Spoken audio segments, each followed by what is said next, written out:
ಲೋಕ ಸಮರ ಹೊಸ್ತಿಲಲ್ಲಿ ದೋಸ್ತಿಗಳು ಅಂದ್ರೆ ಬಿಜೆಪಿ ಹಾಗೇನೆ ಜೆಡಿಎಸ್ ಅವರು ಹನುಮ ಅಸ್ತ್ರವನ್ನ ಪ್ರಯೋಗ ಮಾಡಿದ್ರು. ಮಂಡ್ಯದ ಕೆರಗೋಡ್ನಲ್ಲಿ ಈ ಭಗವಧ್ವಜ ಇಳಿಸಿದ ಪ್ರಕರಣ ಇತ್ತಲ್ಲ, ದೊಡ್ಡ ಮಟ್ಟದಲ್ಲಿ ಪ್ರತಿಭಟನೆ ಮಾಡೋದು, ರಾಜ್ಯ ಸರ್ಕಾರದ ವಿರುದ್ಧ ಗೂಬೆ ಕೂರಿಸೋದು, ಇಂಥ ಪ್ರಯತ್ನಗಳಾಯಿತು. ಇನ್ನು ಲೋಕಸಭೆ ಚುನಾವಣೆ ತನಕ ಇದನ್ನ ಜೀವಂತವಾಗಿರಿಸೋದಕ್ಕೂ ಕೂಡ ಒಂದು ರೂಪುರೇಷೆಯನ್ನ ದೋಸ್ತಿಗಳು ಮಾಡಿದ್ದಾರೆ. ಮಂಡ್ಯದ ಕೆರಗೋಡು ಧ್ವಜಗಲಾಟೆ ಪ್ರಸ್ತಾಪಿಸಿ ಹೋರಾಟ ಮಾಡ್ತಾ ಇದ್ದಾರೆ. ಇನ್ನು ರಾಜ್ಯ ಸರ್ಕಾರ ಇದಕ್ಕೆ ಸುಮ್ಮನೆ ಇರುತ್ತಾ? ಕಾಂಗ್ರೆಸ್ ಅವರು ಸುಮ್ಮನೆ ಇರ್ತಾರಾ? ಮೈತ್ರಿ ನಾಯಕರ ತಂತ್ರಗಳಿಗೆ ಕಾಂಗ್ರೆಸ್ ಅವರು ಕೂಡ ಪ್ರತಿತಂತ್ರವನ್ನ ರೂಪಿಸಿದ್ದಾರೆ. ಪ್ರತಿಪಕ್ಷಗಳನ್ನ ಕಟ್ಟಾಕೋದಕ್ಕೆ ಕಾಂಗ್ರೆಸ್ ಅವರು ತ್ರಿಶೂಲ ಅಸ್ತ್ರದ ಪ್ರಯೋಗಕ್ಕೆ ಮುಂದಾಗಿದ್ದಾರೆ. ಅಂಬೇಡ್ಕರ್, ರಾಷ್ಟ್ರಧ್ವಜ, ಶಾಂತಿ ಯಾತ್ರೆಯ ತಿರುಮಂತ್ರ ಹೂಡೋದಕ್ಕೆ ಅಂದ್ರೆ ದೋಸ್ತಿ ತಂತ್ರಕ್ಕೆ ಪ್ರತಿತಂತ್ರ ಹೆಣಿತಾ ಇದೆ ಕಾಂಗ್ರೆಸ್.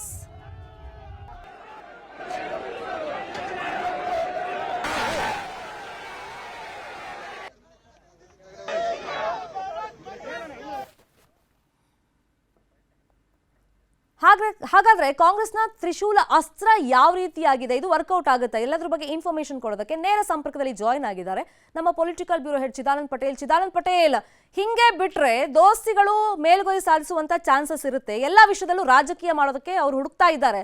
ಒಂದು ಅಸ್ತ್ರ ಸಿಕ್ಕರೆ ಸಾಕಾಗುತ್ತೆ. ಈಗ ಕಾಂಗ್ರೆಸ್ ಇದಕ್ಕೆ ತಿರುಮಂತ್ರ ಹೆಣಿಲೇಬೇಕು. ತ್ರಿಶೂಲ ಅಸ್ತ್ರ ಏನಿದು? ಶರ್ಮಿತಾ ಶೆಟ್ಟಿ, ಹನುಮ ಧ್ವಜ ವಿಚಾರ ಎಲ್ಲ ಒಂದ್ ಕಡೆ, ಇದೀಗ ಜೆಡಿಎಸ್ ಮತ್ತು ಭಾರತೀಯ ಜನತಾ ಪಕ್ಷ ಅದನ್ನ ರಾಜಕೀಯ ಅಸ್ತ್ರವಾಗಿ ಬಳಸ್ಕೊಳ್ಳಿಕ್ಕೆ ತೀರ್ಮಾನ ಮಾಡಿರುವಂತದ್ದು. ಇದೇ ಕಾರಣಕ್ಕಾಗಿ ನಿನ್ನೆ ದಿಢೀರ್ನೆ ಮಾಜಿ ಮುಖ್ಯಮಂತ್ರಿ ಮತ್ತು ಜೆಡಿಎಸ್ ನಾಯಕ ಎಚ್ ಡಿ ಕುಮಾರಸ್ವಾಮಿ ಅವರು ಮಂಡ್ಯಕ್ಕೆ ತೆರಳಿ ಕೇಸರಿ ಸಾಲ ಹಾಕೊಂಡು ಮೆರವಣಿಗೆ ಕೂಡ ಮಾಡಿರುವಂತದ್ದು. ಆದ್ರೆ ಎಲ್ಲೊಂದ್ ಕಡೆ ಮಂಡ್ಯ ಕ್ಷೇತ್ರವನ್ನ, ಲೋಕಸಭಾ ಕ್ಷೇತ್ರವನ್ನ ಜೆಡಿಎಸ್ ಗೆ ಬಿಟ್ಕೊಡ್ಲಿಕ್ಕೆ ಭಾರತೀಯ ಜನತಾ ಪಕ್ಷ ಈಗಾಗಲೇ ಸಿದ್ಧವಾಗಿರುವಂತದ್ದು. ಹಾಗಾಗಿ ಬಹುತೇಕ ಮಂಡ್ಯ ಕ್ಷೇತ್ರದಲ್ಲಿ ಎಚ್ ಡಿ ಕುಮಾರಸ್ವಾಮಿ ಅವರು ಸ್ಪರ್ಧೆ ಮಾಡ್ತಂತ ಹೇಳಲಾಗ್ತದೆ. ಹಾಗಾಗಿ ಮಂಡ್ಯದಲ್ಲಿ ಸಾಮಾನ್ಯವಾಗಿ ಮಂಡ್ಯ ನೆಲ ಅಂತ ಹೇಳಿದ್ರೆ ಅದು ರೈತ ಸಂಘಟನೆ ಮತ್ತು ಜಾತ್ಯತೀತ ಹೋರಾಟಗಳ ನೆಲೆ ಇರ್ತಕ್ಕಂತ ಮಂಡ್ಯ. ಆದ್ರೆ ನಿನ್ನೆಯ ಘಟನೆ ನೋಡಿದ್ರೆ ಮಂಡ್ಯದಲ್ಲಿ ಕೇಸರಿ ಪಡೆ ಲಗ್ಗೆ ಹಾಕಿರುವಂತದ್ದು ಮತ್ತು ಇದನ್ನ ರಾಜಕೀಯ ಅಸ್ತ್ರವಾಗಿ ಬಳಸ್ಕೊಳ್ಬೇಕಂತೇಳಿ ಎಚ್ ಡಿ ಕುಮಾರಸ್ವಾಮಿ ಅವರು ತಮ್ಮ ಹೋರಾಟಕ್ಕೆ ಧುಮುಕಿರುವಂತದ್ದು. ಇವೆಲ್ಲವನ್ನ ಗಮನಿಸಿದಂತ ಕಾಂಗ್ರೆಸ್ ಪಕ್ಷ ಇವರಿಗೆ ಹೋರಾಟಕ್ಕೆ ತಿರುಗೇಟು ಕೊಡಲು ಮಂಡ್ಯದಂತ ಜಾತ್ಯತೀತ ಮತ್ತು ರೈತ ಸಂಘಟನೆ ಮತ್ತು ಮಂಡ್ಯದಲ್ಲಿರ್ತಕ್ಕಂಥ ಜ್ವಲಂತ ಸಮಸ್ಯೆಗಳು, ಕಬ್ಬು ಬೆಳೆಗಾರ ಸಮಸ್ಯೆ, ಸಕ್ಕರೆ ಕಾರ್ಖಾನೆ ಪುನಶ್ಚೇತನ ಮತ್ತು ಕಾವೇರಿ ನೀರು ವಿವಾದ ವಿಚಾರವನ್ನ ಇಟ್ಟುಕೊಂಡು ಹೋರಾಟಗಳನ್ನ ಮತ್ತು ಪ್ರತಿಭಟನೆ ಮಾಡ್ಬೇಕಾಗಿದ್ದ ಮಂಡ್ಯದವರು ಎಲ್ಲ ಒಂದ್ ಕಡೆ ಇಲ್ಲಿ ಶಾಂತಿ ಸುವ್ಯವಸ್ಥೆಯನ್ನ ಹಾಳು ಮಾಡ್ಲಿಕ್ಕೆ ಹೋರಾಟವನ್ನು ಮಾಡ್ತಾರೆ ಅಂತ ಹೇಳಿ ಜನರಿಗೆ ಮೆಸೇಜ್ ತಲುಪಿಸಲಿಕ್ಕೆ ಕಾಂಗ್ರೆಸ್ ಪಕ್ಷ ತೀರ್ಮಾನ ಮಾಡಿರುವಂತದ್ದು. ಇದೇ ಕಾರಣಕ್ಕಾಗಿ ಇನ್ನ ಮಂಡ್ಯದ ಶಾಸಕರಾಗಿರ್ತಕ್ಕಂಥ ಗಣಿಗ ರವಿಕುಮಾರ್ ಗೌಡ್ರವರು ಮಂಡ್ಯದಲ್ಲಿ ಶಾಂತಿ ಯಾತ್ರೆಯನ್ನ ಕೈಗೊಳ್ಳಿಕ್ಕೆ ಈಗಾಗಲೇ ಕಾಂಗ್ರೆಸ್ ನಾಯಕರು ಸೂಚನೆಯನ್ನು ಕೊಟ್ಟಿರುವಂತ ಪ್ರತಿ ಊರುಗಳಲ್ಲಿ ಕೂಡ ಶಾಂತಿ ಯಾತ್ರೆಯನ್ನ ಮಾಡುವಂತದ್ದು. ಜೊತೆಗೆ ಈಗಾಗಲೇ ಹನುಮ ಧ್ವಜವನ್ನ ಹಾಕ್ಲಿಕ್ಕೆ ಅವಕಾಶ ಕೊಡಿ ಅಂತೇಳಿ ಈಗಾಗಲೇ ಕೇಸರಿ ಪಡೆ ಮತ್ತು ಜೆಡಿಎಸ್ ನಾಯಕರು ಒತ್ತಾಯವನ್ನ ಮಾಡ್ತಿರುವಂತದ್ದು ಮತ್ತು ಪ್ರತಿಭಟನೆ ಮಾಡ್ತಿರುವಂತದ್ದು. ಇದಕ್ಕೆ ಪ್ರತಿಯಾಗಿ ದಲಿತ ಸಂಘರ್ಷ ಸಮಿತಿ ಮತ್ತು ಅಂಬೇಡ್ಕರ್ ಸೇನೆ ಸೇರಿದಂತೆ ದಲಿತ ಸಮುದಾಯದ ನಾಯಕರುಗಳು ಕೂಡ ಅಂಬೇಡ್ಕರ್ ಅವರ ಭಾವಚಿತ್ರ ಇರ್ತಕ್ಕಂತಹ ಧ್ವಜಸ್ತಂಭವನ್ನ ಮಾಡ್ಲಿಕ್ಕೆ ನಮಗೂ ಕೂಡ ಅವಕಾಶ ಕೊಡಿ ಅಂತೇಳಿ ಇದೀಗ ಪ್ರತಿಯಾಗಿ ಬೀದಿಗಿಳಿದು ಕೇಸರಿ ಪಡೆಗೆ ತಿರುಗೇಟು ಕೊಡ್ಲಿಕ್ಕೆ ಸಜ್ಜಾಗಿರುವಂತದ್ದು. ಈ ನಡುವೆ ಈ ಹನುಮ ಧ್ವಜ ಮುಖ್ಯವ, ಭಾರತ ರಾಷ್ಟ್ರಧ್ವಜ ಮುಖ್ಯ ಅಂತೇಳಿ ಸಂದೇಶ ಸಾರಲು ಮಂಡ್ಯ ಜಿಲ್ಲೆಯಲ್ಲಿ ಹಳ್ಳಿಯಲ್ಲೂ ಕೂಡ ಶಾಸಕ ರವಿಕುಮಾರ್ ಗೌಡ್ರ ಅವರು ಹೋದಂತ ಸಂದರ್ಭದಲ್ಲಿ ಮತ್ತು ಮಂಡ್ಯ ಇಡೀ ಜಿಲ್ಲೆಯಾದ್ಯಂತ ರಾಷ್ಟ್ರಧ್ವಜವನ್ನು ಕೂಡ ವಿತರಣೆ ಕೂಡ ಕಾಂಗ್ರೆಸ್ ಪಕ್ಷ ತೀರ್ಮಾನ ಮಾಡಿರುವಂತದ್ದು. ಆ ಮುಖಾಂತರ ಮಂಡ್ಯದಲ್ಲೂ ಕೂಡ ಎಲ್ಲೊಂದ್ ಕಡೆ ಕೋಮು ಸಂಘರ್ಷವನ್ನ ಮತ್ತು ಕೋಮು ದಳ್ಳೂರಿಯನ್ನ ಹಬ್ಬಿಸ್ಲಿಕ್ಕೆ ಭಾರತೀಯ ಜನತಾ ಪಕ್ಷ ಮತ್ತು ಜೆಡಿಎಸ್ ಅವರು ಮಾಡ್ತಿದ್ದಾರೆ. ಆ ಮುಖಾಂತರ ಚುನಾವಣಾ ಅಸ್ತ್ರವಾಗಿ ಬಳಸ್ಕೊಳ್ತಿದ್ದಾರೆ. ಹಾಗಾಗಿ ಮಂಡ್ಯದಲ್ಲಿ ಯಾವುದೇ ಕಾರಣ ಕೂಡ ಕೋಮು ದ್ವೇಷ ಮತ್ತು ಶಾಂತಿ ಸುವ್ಯವಸ್ಥೆಗೆ ಏನು ಕೆಡವಲಿಕ್ಕೆ ಹಾಳು ಮಾಡ್ಲಿಕ್ಕೆ ಅವಕಾಶವನ್ನು ಕೊಡಬಾರ್ದು ಅಂತ ಹೇಳಿ ಕಾಂಗ್ರೆಸ್ ಪಕ್ಷ ಅಭಿಯಾನ ಮಾಡ್ಲಿಕ್ಕೆ ತೀರ್ಮಾನ ಮಾಡಿರುವಂತದ್ದು. ಆ ಮುಖಾಂತರ ಎಲ್ಲೊಂದ್ ಕಡೆ ಇಲ್ಲಿ ಮಂಡ್ಯ ಜಿಲ್ಲೆಯಲ್ಲಿ ಅತ್ಯಂತ ಕಾಂಗ್ರೆಸ್ ಇದೀಗ ಜೆಡಿಎಸ್ ಮತ್ತು ಬಿಜೆಪಿಯ ಪ್ರತಿ ಹೋರಾಟವನ್ನ ಮತ್ತು ಪ್ರತಿತಂತ್ರವನ್ನ ಹೆಣ್ದಿರುವಂತದ್ದು. ಇದರ ಬೆನ್ನಲ್ಲೇ ಒಂದ್ ಕಡೆ ಮಂಡ್ಯದ ಸಂಸದೆ ಆಗಿರ್ತಕ್ಕಂಥ ಸುಮಲತಾರವರು ಕೂಡ ಎಲ್ಲೊಂದ್ ಕಡೆ ನಿನ್ನೆಯ ಕುಮಾರಸ್ವಾಮಿ ಅವರು ಭಾರತೀಯ ಜನತಾ ಪಕ್ಷ ಜೊತೆ ಸೇರ್ಕೊಂಡು ಮಾಡಿರ್ತಕ್ಕಂಥ ಹೋರಾಟ ಸಂಬಂಧಪಟ್ಟ ಇನ್ನೂ ಕೂಡ ಪ್ರತಿಕ್ರಿಯೆಯನ್ನು ಕೊಟ್ಟಿಲ್ಲ. ಆ ಮುಖಾಂತರ ಎಲ್ಲ ಒಂದ್ ಕಡೆ ಇದೀಗ ಬಿಜೆಪಿ ಮತ್ತು ಜೆಡಿಎಸ್ ವಿರುದ್ಧ ಕಾಂಗ್ರೆಸ್ ಕೂಡ ಚುನಾವಣಾ ಸಂದರ್ಭದಲ್ಲಿ ಪ್ರತಿಯಾಗಿ ಹೋರಾಟ ಮಾಡ್ಲಿಕ್ಕೆ ತೀರ್ಮಾನ ಮಾಡಿರುವಂತದ್ದು.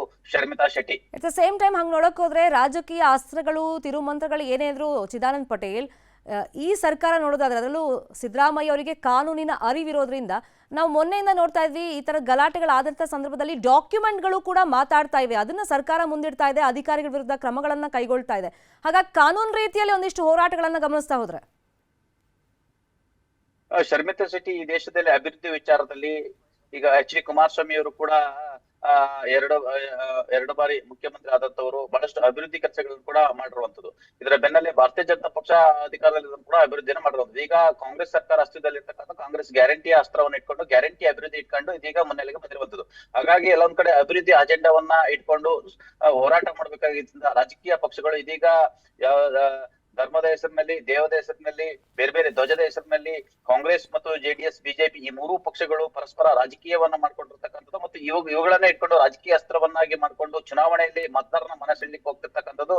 ಬಹುಶಃ ಎಲ್ಲೊಂದ್ ಕಡೆ ಇದು ಮುಂದಿನ ದಿನಗಳಲ್ಲಿ ಕರ್ನಾಟಕಕ್ಕೆ ಒಳ್ಳೆಯ ಬೆಳವಣಿಗೆ ಅಲ್ಲ ಎಂಬ ಮಾತು ಕೂಡ ಕೇಳಿ ಬರ್ತಿರುವಂತದ್ದು. ಯಾಕಂತ ಹೇಳಿದ್ರೆ ಮತದಾರರಿಗೆ ಇವ್ರು ಏನ್ ಬೇಕು, ಪ್ರತಿಯೊಬ್ಬ ಜನಪ್ರತಿನಿಧಿ ಕೂಡ ಗೆಲ್ಲುವ ಮುಖಾಂತರ ರಸ್ತೆ, ನೀರು, ಮೂಲಭೂತ ಸೌಕರ್ಯಗಳು, ವಸತಿ ಈ ರೀತಿ ಪ್ರಾಮಿಸ್ ಅನ್ನ ಮಾಡಿ ತಾವು MLA ಆಗಿ ಅಥವಾ ಅಧಿಕಾರಕ್ಕೆ ಬರ್ತಕ್ಕಂಥ ಸರ್ಕಾರಗಳು ಇದೀಗ ಬೇರೆ ಬೇರೆ ವಿಚಾರಗಳಿಗೆ, ಧಾರ್ಮಿಕ ವಿಚಾರಗಳಿಗೆ ಇದೀಗ ಹೋರಾಟಗಳು ಮಾಡುವಂತದ್ದು ಮತ್ತು ಮತದಾರರಿಗೆ ಎಲ್ಲ ಕಡೆ ಮಾಡಿದ ಅನ್ಯಾಯ ಅಂತ ಹೇಳಲಾಗ್ತದೆ. ಒಟ್ಟಾರೆ ಈ ಮೂರೂ ಪಕ್ಷಗಳು ಒಟ್ಟಾರೆ ಧರ್ಮದ ಹೆಸರಿನಲ್ಲಿ ರಾಜಕೀಯ ಅಜೆಂಡಾ ಮಾಡ್ಕೊಂಡು ರಾಜ್ಯದ ಶಾಂತಿ ಸುವ್ಯವಸ್ಥೆಯನ್ನ ಹಾಳು ಮಾಡ್ಲಿಕ್ಕೆ ಹೊರಟಿದೆ ಅಂತ ಹೇಳಿ ಜನಸಾಮಾನ್ಯರು ಕೂಡ ಇದೀಗ ಎಲ್ಲ ಒಂದ್ ಕಡೆ ಈ ಸಂಬಂಧಪಟ್ಟಾಗೆ ಪ್ರತಿಕ್ರಿಯೆಯನ್ನು ಕೊಡುವಂತ ಪರಿಸ್ಥಿತಿ ನಿರ್ಮಾಣ ಆಗಿರುವಂತದ್ದು. ಶರ್ಮಿತಾ ಶೆಟ್ಟಿ.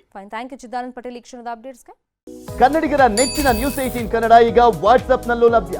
ಕರ್ನಾಟಕ, ದೇಶ ವಿದೇಶಗಳ 360 ಡಿಗ್ರಿ ಸುದ್ದಿಯ ವಿವರಗಳನ್ನ ನಿಮ್ಮ ಕೈ ಬೆರಳುಗಳಲ್ಲೇ ಪಡಿಲಿಕ್ಕೆ ಈ QR ಕೋಡ್ ಅನ್ನ ಸ್ಕ್ಯಾನ್ ಮಾಡಿ, ನಮ್ಮ ಚಾನಲ್ ಫಾಲೋ ಮಾಡಿ, ನೋಟಿಫಿಕೇಶನ್ ಆನ್ ಮಾಡಿ.